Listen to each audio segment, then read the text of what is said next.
Le Rundoké de ce matin a pour titre chapitre 3, la famille d'Abraham.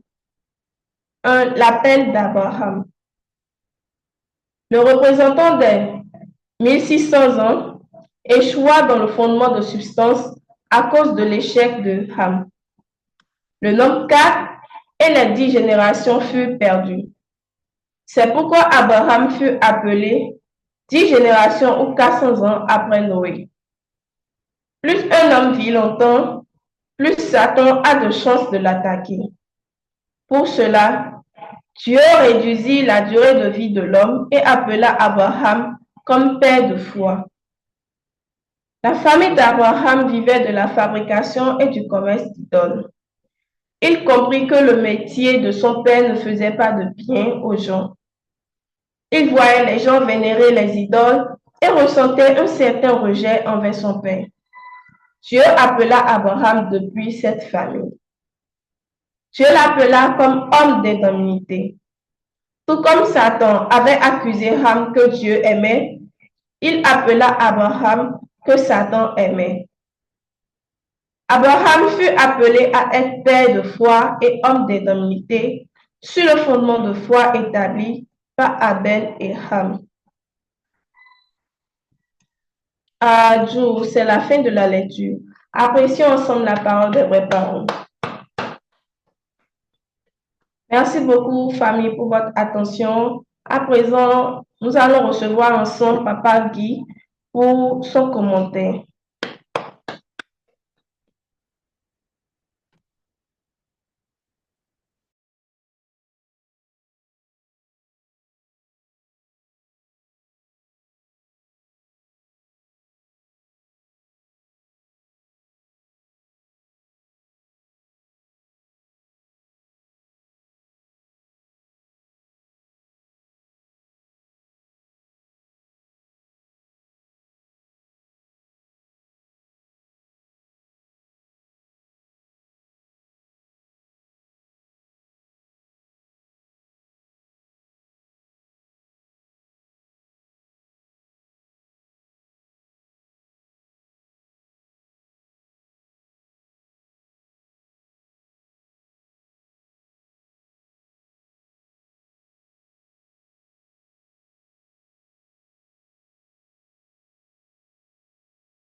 Il semble que... Ok, connecté. Baglico, vous êtes connecté?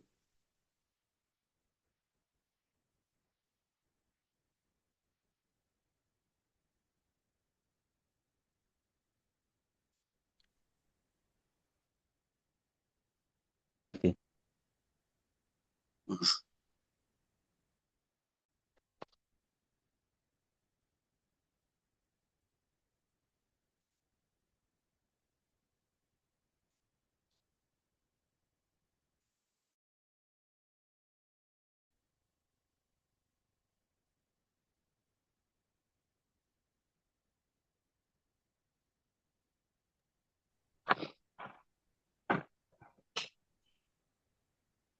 Nous allons à présent recevoir ensemble Papa Guy Gricou pour son commentaire. Papa, vous avez la parole. Ok, merci beaucoup. Bonjour, leader national. Bonjour à tous les leaders et de la famille Béni Centrale et à tous les membres, tous ceux qui sont connectés ce matin pour ce Ndoké matinal. Merci beaucoup. je pense que le message qui m'interpelle ce matin est l'appel d'Abraham, qui est un message qui a été donné depuis 1977 par un disciple, l'un des disciples très proches du vrai Père, Johann Lee. Alors, dans ce message, il a parlé un peu de comment Abraham a été appelé. Et comme nous le savons tous, Abraham, c'est quelqu'un qui a beaucoup travaillé. C'est à son niveau que le fondement de foi, le fondement de puissance est établi, le fondement pour le Messie est établi. Mais à cause du fait qu'il n'a pas pu couper les oiseaux, la malédiction qui a été prononcée, qui était que ses descendants pendant 400 ans. Donc, cela fait que euh, ses descendants doivent aller en esclavage. Donc, à cause de cela, le Messie ne pouvait pas venir. Mais nous allons nous appesantir sur l'appel que Dieu l'a fait pour qu'il puisse vraiment rentrer dans sa providence et commencer à travailler. Donc, Abraham est quelqu'un dont les parents sont connectés à un autre Dieu. Donc, la fabrication et la vente des idoles, c'était ça leur activité principale. Et lui se chargeait de la vente en tant qu'un fils de la maison. Donc, dans cette condition-là, il a reçu l'appel de Dieu. Il a reçu l'appel de Dieu. Et comment Dieu l'a appelé? Dieu, d'abord, pour l'amener à comprendre, il a fait de sorte il a fait comprendre que ce Dieu auquel ses parents se sont attachés, il a démontré que ça n'a pas de force, c'est insignifiant. Et il a fait renverser sa marchandise, les statuettes étaient brisées. Alors, parlant de statuettes et de cette façon d'adorer les idoles, ça se passe aussi chez nous ici. On voit des gens qui font des représentations avec, et surtout quand il s'agit des jumeaux, les gens qui ont perdu des jumeaux, on les fait représenter par des bois, si je peux m'exprimer ainsi, et on y prend soin, on adore cela. Donc, c'est un peu ça. Il y a des gens qui fabriquent, des gens qui vendent ça, et avec ça, et Satan a de beaux jours devant lui. Donc, Abraham a senti réellement que Dieu a besoin de lui et s'est posé la question si ces idoles étaient si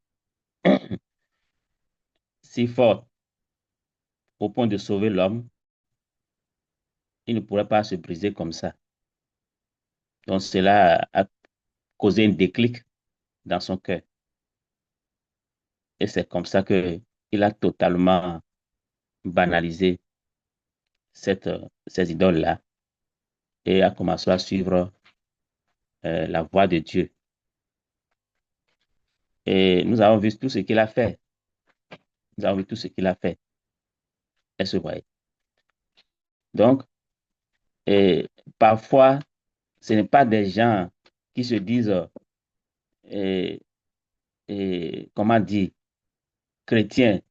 Il y a des gens qui se disent, je suis chrétien depuis des années, mon papa est chrétien, ma maman est chrétienne du moins, je suis d'une famille chrétienne, ou bien je suis et je suis membre d'une certaine... il y a de longues années, on est là, des anciens membres, tout ça. Nos parents sont ceci, nos parents, ce n'est pas ça. Il peut arriver que quelqu'un qui ne comprend même pas le principe, au premier contact avec le principe, s'il reçoit la paix de Dieu, il va faire des choses extraordinaires. Je vois quelque part, dans un message de Johan Ali, disait que les vrais membres de l'église d'unification sont peut-être dehors et peut-être qu'ils n'ont pas encore reçu l'appel. C'est sûr, le jour où ceux-là vont recevoir l'appel, ils vont faire des choses extraordinaires. Donc, Abraham a reçu l'appel de Dieu dans une condition où il a tellement démontré sa foi en Dieu. Donc, quand il est venu, il a montré à Dieu toute sa foi.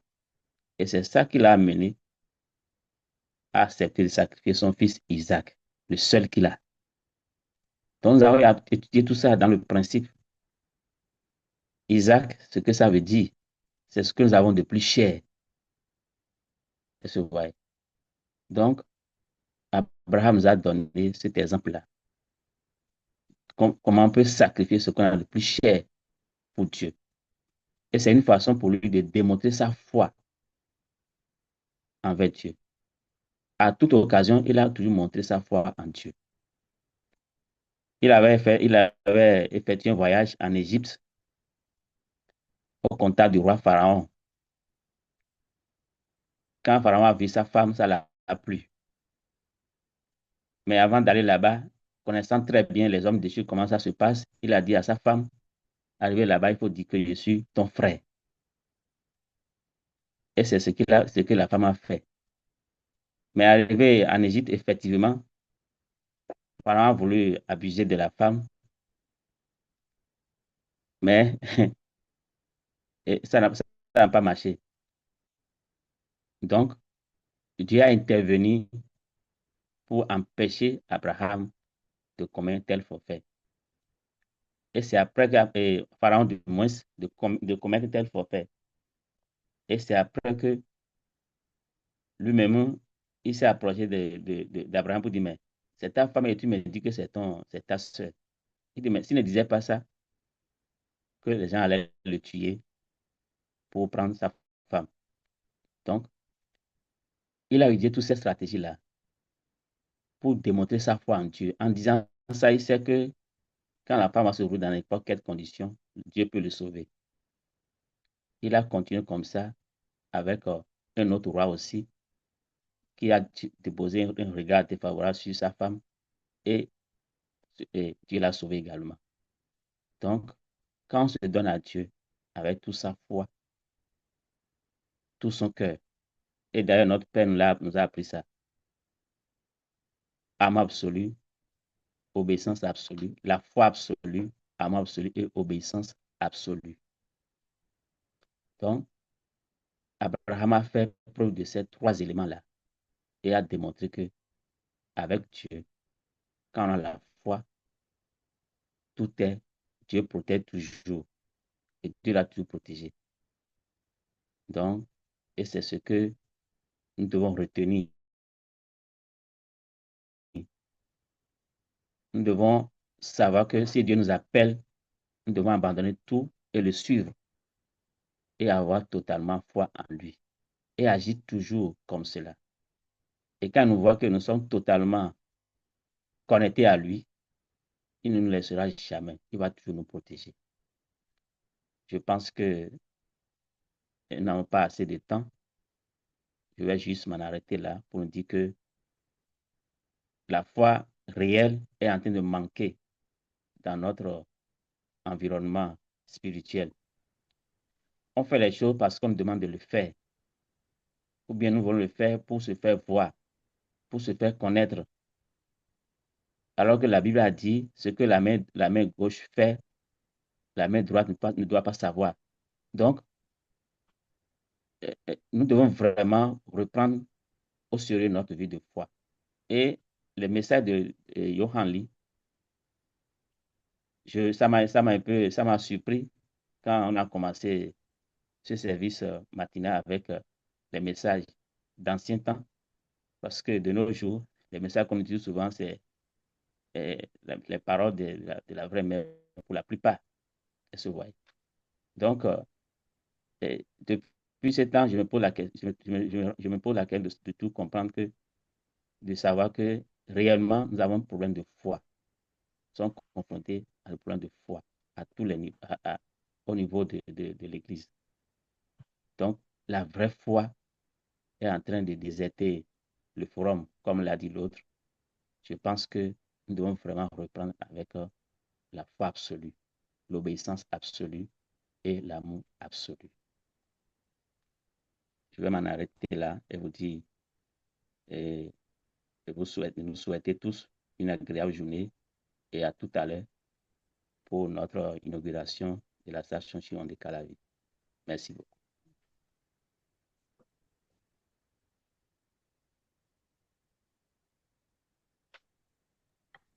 Merci beaucoup, papa, pour votre commentaire.